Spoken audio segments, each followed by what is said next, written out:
باپ، بیٹا، روح القدس کے نام میں آمین۔ کلام کی کنجی کے ساتھ آپ کا خادم most reverend bishop doctor Stephen Siddique حاضر خدمت ہے۔ آج ہم پولس رسول کے بارے میں اسٹڈی کریں گے۔ بنیادی طور پر پولس ایک یہودی ہے، ایک پرجوش فریسی اور مذہبی لحاظ سے ایک تخلیص پسند انسان ہے۔ شروع سے ہی وہ یروشلم کے مسیحیوں کی شدید مخالفت کرتا ہے، لیکن ایک یکلخت اور اچانک تبدیلی کے بعد وہ انجیل مقدس کے بہترین، مؤثر اور منور مبلغین میں سے ایک بنتا ہے۔ کلیسیا کے ابتدائی ایام میں اس کا اثر فیصلہ کن تھا۔ 12 رسولوں کی طرح جلیل میں اس کا یسوع کے ساتھ روزمرہ زندگی گزارنے کا کوئی تجربہ نہیں تھا، لیکن وہ اپنے ساتھ پہلے عہد یعنی عہد عتیق کا گہرا علم اور روشنی لے کر آیا تھا، جس میں اس نے عجیب و غریب منصوبہ نجات کے بارے میں پڑھا تھا کہ خدا باپ اس کی تکمیل کے لیے اپنے بیٹے یسوع مسیح کو بھیجنا چاہتا ہے۔ پولس انجیل کے عالمی مقصد کو واضح طور پر اور صحیح معنوں میں پہچانتا تھا۔ اس نے غیر یہودیوں اور یہودیوں کو انجیل کی بشارت دینے کے لیے اپنی تمام قوت کے ساتھ غیر متعصبانہ طور پر اپنے آپ کو وقف کیا تھا۔ پولس رسول کے سارے حالات زندگی کو اکٹھا کرنا مشکل ہے۔ معلومات کے اہم نکات کو گو کہ اکثر ان میں تضاد پایا جاتا ہے۔ رسولوں کے اعمال اور پولس کے کچھ خطوط پائے جاتے ہیں، خصوصاً جو اس نے غلاطیوں اور کرنتھیوں کے نام لکھے ہیں، لیکن یہ زیادہ تر نامکمل ہے۔ پولس بنیامین کے قبیلہ کا ایک یہودی کلیکیا کے شہر ترسوس میں وسط ایشیا یعنی ترکی کے جنوبی حصہ میں سن 5 میم اور سن 10 میم کے درمیان پیدا ہوا۔ اس کا خاندان پرسکون تھا۔ پیدائشی طور پر رومی باشندہ ہونے کی بدولت تعلیم کے لیے یروشلم جانے میں کوئی دقت پیش نہیں آئی تھی۔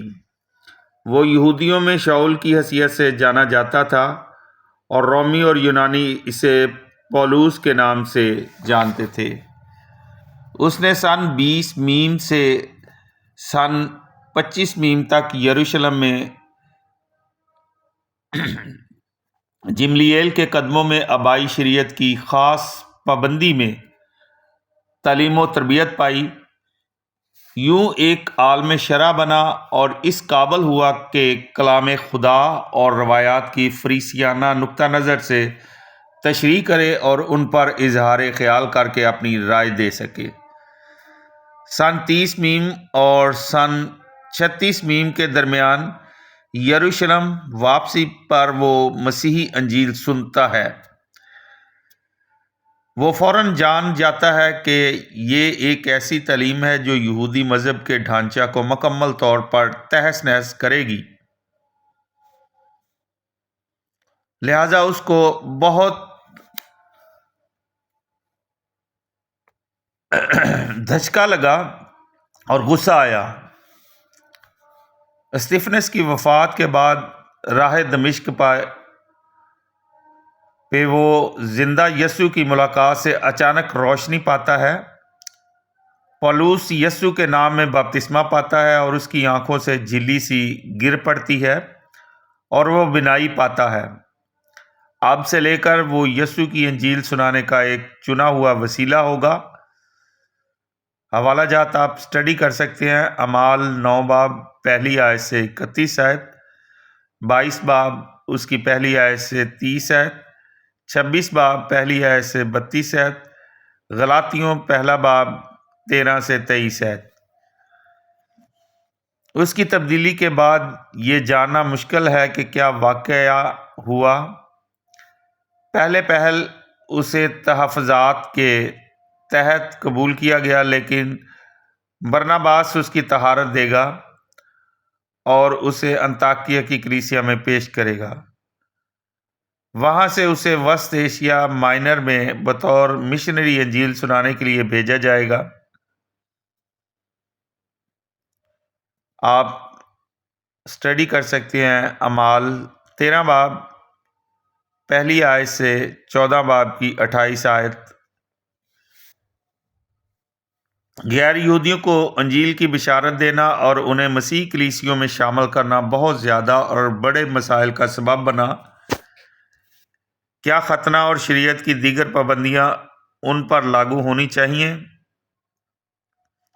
کیا وہ یہودی جو مسیحی ایمان کو قبول کرتے ہیں مکمل طور پر یہودی شریعت کی تابعداری جاری رکھیں؟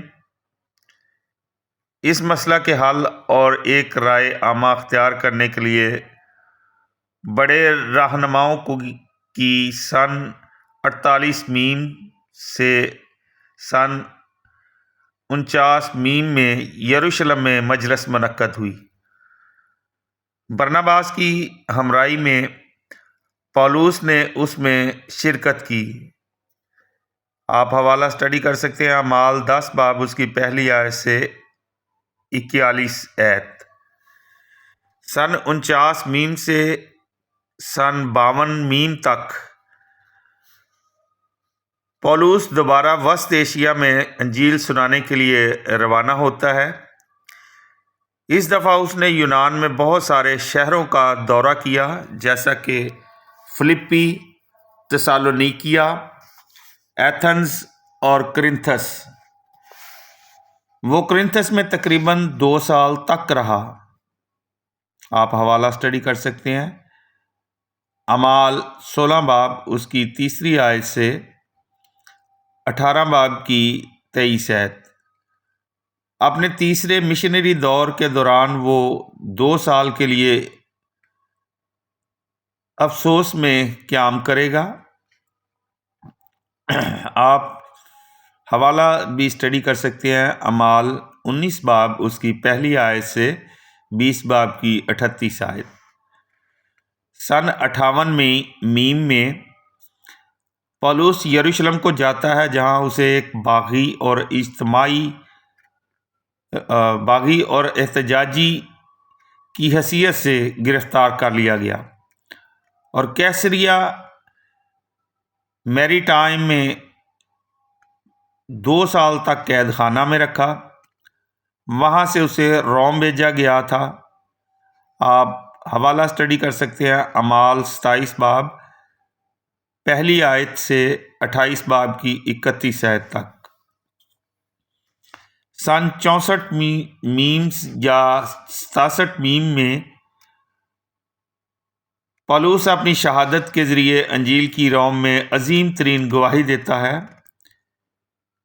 پولس نے بہت خط لکھے تھے، جن میں سے کچھ ضائع ہو چکے ہیں یا دستیاب نہیں ہیں۔ جو خطوط ہم تک پہنچے ہیں وہ بیش قیمت اور بہت اہم ہیں، کیونکہ وہ ہمیں ابتدائی مسیحی جماعتوں یعنی کلیسیاؤں سے متعلق معلومات فراہم کرتے ہیں۔ مزید ہمیں بتاتے ہیں کہ پولس کی نظر میں مسیح کا بھید اور انسان کی نجات کا بھید مسیح میں کتنا گہرا ہے۔ ابھی ہم پولس رسول کے خطوط کے بارے میں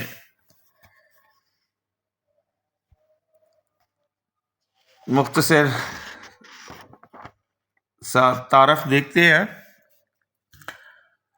ہم پولس کے خطوط کو تحریری دستاویزات کے طور پر ویسے ہی پڑھیں گے جیسے جیسے انہیں سلسلہ وار ترتیب دیا گیا اور ان کی تالیف ہوئی، تاکہ ہم پولس کی شخصی نشوونما اور ترقی کو جان سکیں اور انجیل کی بشارت اور منادی پیش رفت سے آگاہی پائیں۔ یہ وہی ترتیب ہے جو عام طور پر کلام مقدس کے علماء کی طرف سے تصدیق شدہ ہے۔ وہ خطوط جن کے ساتھ یہ نشان سٹار ہوگا، ان کی ترتیب و تالیف پولوس کی ہدایات کے مطابق اور اس کی رہنمائی میں معاون منشی یا سیکرٹری نے کی ہوگی۔ ایسے خطوط جن کو ڈبل سٹار یعنی 2 ستاروں کے نشان سے دکھایا گیا ہے، انہیں پولوس کی موت کے بعد اس کی روحانیت سے سرشار ہو کر اس کے شاگردوں نے لکھا ہوگا۔ نمبر 1، سن 51 سے سن 53 تک تسالونیکیوں کے نام پہلا خط، تسالونیکیوں کے نام دوسرا خط۔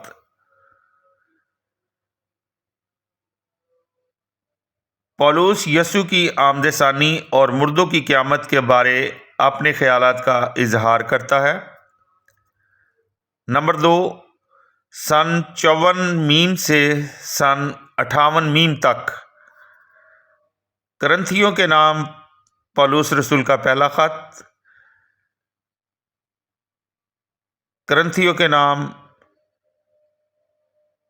پولوس رسول کا دوسرا خط، غلاطیوں کے نام پولوس رسول کا خط، رومیوں کے نام پولوس رسول کا خط۔ پولوس ایک بنیادی نقطہ پر زور دیتا ہے جو مسیحیت کو یہودیت سے منفرد بناتا ہے۔ ہر بشر یہودی اور غیر یہودی نجات پائے گا، اس لیے نہیں کہ اس نے موسیٰ کی شریعت کی وفاداری سے پیروی کی، بلکہ اس لیے کہ وہ خدا کے رحم کا یقین کرتا اور اس پر ایمان رکھتا ہے، اور اس نجات پہ ایمان رکھتا ہے جس کی دعوت اور پیشکش یسوع کی موت اور جی اٹھنے سے ملی ہے۔ نمبر 3، سن 61 سے سن 63 تک فلپیوں، کلسیوں، افسیوں، فلمون، پولوس قید خانہ میں عدم آزادی کا شکار، مسیح کے بھید پہ، کلیسیا کے بھید پہ، ایمانداروں کی جماعت اور انسانیت اور کائنات کی حتمی نجات پہ غور و خوض کرتا ہے۔ نمبر 4، سن 65 سے سن 67 تک تیتس تیموتھوس کے نام پہلا خط، تیموتھوس کے نام دوسرا خط، جسے پروٹسٹنٹ بائبل میں تیموتھوس کا جو ترجمہ کیا گیا ہے اردو میں تموتھیوس کیا گیا ہے۔ اپنا سرقلم ہونے سے پہلے پولوس اپنے 2 وفادار شاگردوں کو مسیحی کلیسیاؤں کی دیکھ بھال سے متعلق حکمرانی اور انتظامی امور پہ عملی ہدایات دیتا ہے۔